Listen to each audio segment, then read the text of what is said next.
జై శ్రీరామ్. నమస్కారం అండి. 2026 నూతన ఆంగ్ల సంవత్సరాది కుంభరాశి వాళ్ళ సంవత్సర ఫలితాలు ఎలా ఉన్నాయో తెలుసుకుంటూ వెళ్దాం.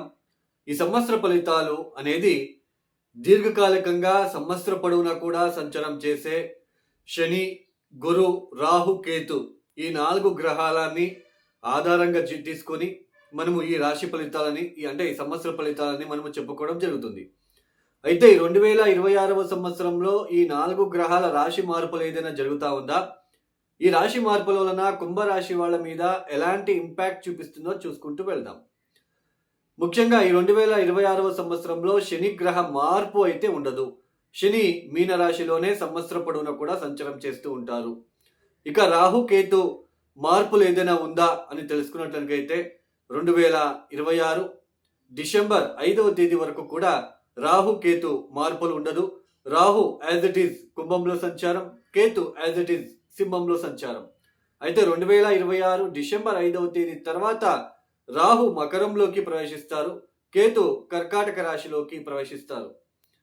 ఇక గురు గ్రహ రాశి మార్పు ఏమైనా ఉందా అని తెలుసుకోవడానికైతే 2026 జూన్ 2వ తేదీ గురువు కర్కాటక రాశిలోకి ప్రవేశిస్తారు.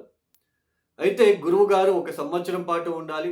అలాంటిది ఈ సంవత్సరంలో అతిచార మార్గంలో 2026 జూన్ 2వ తేదీ కర్కాటక రాశిలోకి ప్రవేశం చేసి 2026 అక్టోబర్ 31వ తేదీ తొందరగా కర్కాటక రాశి ప్రయాణాన్ని క్లోజ్ చేసుకొని ఆయన సింహంలోకి అడుగు పెడుతున్నారు.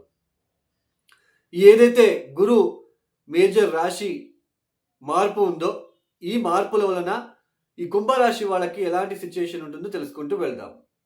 ఇక ముఖ్యంగా ఈ కుంభరాశి వాళ్ళకి ఏళ్ళనాటి శని జరుగుతుంది.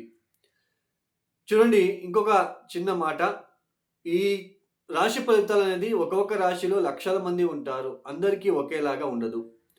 ఇప్పుడు కుంభరాశి వాళ్ళకి 2వ స్థానంలో అంటే ద్వితీయ స్థానంలో శనిగ్రహ సంచారం జరుగుతుంది. ఇది ఆర్థిక విషయాలలో, కౌటుంబిక విషయాలలో తెలియని ఇబ్బందులు తెచ్చిపెడుతుంది. కొంచెం ఆర్థికంగా డబ్బులు సరిగ్గా మీకు చేతికి అందకపోవడము, ఉద్యోగం విషయంలో అభివృద్ధి లేకపోవడము, కౌటుంబిక విషయాలలో కొంచెం డిస్టర్బెన్సెస్గా ఉండడము, మీ మాటకు విలువ లేకుండా ఉండడము, ఇలాంటివి మీరు చూస్తూ ఉంటారు. అయితే ఎంతవరకు ఇప్పుడు కుంభరాశిలో లక్షల మంది ఉంటారు, అందరికీ సేమ్ రిజల్ట్ ఉండదు కదా. సో ఎలా తెలుసుకుంటాం? ఇండివిజువల్ జాతకంలో ఇప్పుడు మీనరాశిలో శనిగ్రహ అంటే ద్వితీయ స్థానంలో సంచారం జరుగుతుంది. అష్టక వర్గ బిందువులు ఎన్ని ఇచ్చారో చూసుకోవాలి. 0, 1, 2, 3 కనుక ఇచ్చి ఉంటే శని కొంచెం బలహీనంగా ఉన్నాడు, కౌటుంబిక ఆర్థిక విషయాల్లో మరిన్ని ఇబ్బందులు ఉంటాయి. అదే అష్టకవర్గ బిందువులు 4, 5, 6 ఇట్లా ఇచ్చి ఉంటే ఇబ్బందులు ఉన్నప్పటికీ కూడా వాటిలో సక్సెస్ కూడా అవుతామని అర్థం. అందుకే ఒక రాశిలో లక్షల మంది ఉంటారు, ఒకేలాగా ఫలితాలు ఉండవు అని చెప్తున్నాను. వాళ్ళ వైయక్తిక జాతకంలో ట్రాన్సిషన్ అంటే ఒక గ్రహము రాశి నుంచి రాశికి మారేటప్పుడు అష్టకవర్గ బిందులు మనం చూసుకోవాలి. అలానే ఈ సమయంలో కనుక మీకు శని మహాదశ కనుక జరుగుతూ ఉంటే మీ జాతక రీత్యా గోచరంలో ఏళ్ళనాటి శని, మీ జాతకంలో శని మహాదశ, డబల్ ఇంపాక్ట్ ఉంటుంది. సో కుటుంబ ఆర్థిక విషయాల్లో ఇబ్బందులు, కొంచెం బిజినెస్లో కావచ్చు, ఉద్యోగంలో కావచ్చు, ఇవి కష్టం ఎక్కువ, ప్రతిఫలం తక్కువ అన్నట్టుగా ఉంటుంది. అయితే మీకు పంచమ స్థానంలో గురువు గారి సంచారం జరుగుతుంది. ఎంతవరకు? 2026 జూన్ 2వ తేదీ వరకు కూడా పంచమ స్థానంలోనే గురువు ఉంటున్నారు. 2026 జనవరి, ఫిబ్రవరి, మార్చ్ 11th వరకు గురువు వక్రించి పంచమ స్థానంలో ఉండడం అనేది ఈ బిజినెస్ ఎక్స్పాన్షన్ విషయంలో ఇబ్బందులు, ఏదైనా ఆర్థిక పరంగా ఎక్కువ డబ్బులు ఇన్వెస్ట్మెంట్ చేయాల్సిన ప్రమేయం ఏర్పడుతూ ఉంటుంది. ఆ డబ్బులు సరిపోకపోవడము, ఏందబ్బా ఎక్కువ ఇంకా ఇన్వెస్ట్మెంట్ చేయాల్సిన ప్రమేయం ఏర్పడుతూ ఉంది, ఇలాంటివి ఉంటాయి. డబ్బు విషయంలో కొంచెం అప్స్ అండ్ డౌన్స్ అనేది ఈ సమయంలో మీరు చూడడానికి ఆస్కారాలు ఉంటాయి. ఈ 2026 జనవరి, ఫిబ్రవరి, మార్చ్ 11th వరకు అంటే బిజినెస్ విషయంలో ఎక్కువ అప్స్ అండ్ డౌన్స్, అలానే ఆ డబ్బు సరిపోకపోవడము, సంతానం విషయంలో ఖర్చులు పెరగడము, ఈ సమయంలో ఇన్వెస్ట్మెంట్ ఎక్కువ చేయకుండా ఉంటే మంచిది, బిజినెస్ ఎక్స్పాన్షన్ చేయకుండా ఉంటే మంచిది. మార్చ్ 11 నుంచి జూన్ 2వ తేదీ వరకు మళ్ళీ గురు వక్రత్యాగం చేస్తున్నారు. కొంచెం రిజల్ట్ అనేది పాజిటివ్గా ఉండబోతుంది. కొంచెం సంతానం విషయంలో అభివృద్ధి, కొంచెం వివాహం కాని వాళ్ళకి వివాహం అయ్యే సూచనలు, అలానే ఆర్థిక విషయాల్లో అభివృద్ధి రావడము, అలానే మంచి నేమ్ అండ్ ఫేమ్కి మీకు మంచి పేరు ప్రఖ్యాతలు రావడం లాంటిది.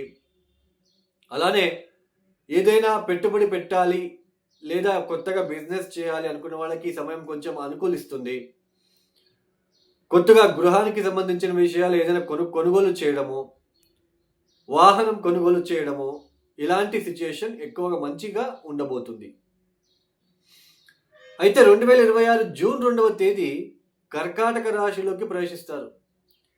ఈ సమయంలో అక్టోబర్ 31వ తేదీ వరకు, అంటే 2026 June, July, August, September, October 5 మాసాలు కూడా ఎగైన్ ఆర్థికపరమైన ఇబ్బందులు, అప్పులు చేయవలసిన ప్రమేయము, లోన్ తీసుకోవాల్సిన ప్రమేయము, ఆరోగ్య విషయంలో ఇబ్బందులు, స్టమక్ రిలేటెడ్ ఇష్యూస్, శారీరక పరమైన అలసట, వృత్తిలో వెనక్కి పడిపోవడము, ఇలాంటివన్నీ మళ్ళీ చోటు చేసుకుంటాయి. చెప్పిన మాటలు విని నష్టపోవడము, ఇలాంటివన్నీ చోటు చేసుకునే అవకాశాలు ఉంటాయి. అంటే 2026 జనవరి, ఫిబ్రవరి, మార్చ్ 11 వరకు ఒకలాగా, మార్చ్ 11 నుంచి జూన్ 2వ తేదీ వరకు ఒకలాగా, జూన్ 2వ తేదీ నుంచి అక్టోబర్ 31వ తేదీ వరకు ఒకలాగా, మళ్ళీ అక్టోబర్ 31వ తేదీ నుంచి ఎండింగ్ వరకు మళ్ళీ గురుబలం వస్తూ ఉంది. అంటే మధ్యలో 5 మాసాలు మాత్రమే కొంచెము డిస్టర్బెన్సెస్ ఎక్కువగా ఉంటుంది ఆర్థిక విషయాలలో, ఆరోగ్య విషయాలలో. సో ఈ కుంభరాశి వాళ్ళు తప్పనిసరిగా ఈ ద్వితీయ స్థానంలో శని లాంటి గ్రహం వచ్చినప్పుడు కాలభైరవుడిని ఎక్కువ పూజించండి. మీరు ఎంత పూజిస్తారో కాలభైరవుడికి అంత మంచిది. కాలభైరవ అష్టకాన్ని రోజు 8 సార్లు పారాయణం చేసుకోండి. శనగలతో చేసిన తీపి పదార్థాన్ని ఎవరికైనా పంచిపెట్టడము, ఆవులకి తినిపించడం చేయండి.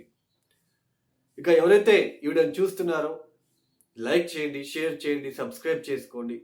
అలానే ఎవరికైనా ఆస్ట్రాలజీ కన్సల్టేషన్ కావాలనుకుంటే డిస్ప్లే అవుతున్న నంబర్కి నేరుగా కాల్ చేయండి. ఇక సర్వే జనం సుఖినో భవంతు. ధన్యవాదములు. జై శ్రీరామ్.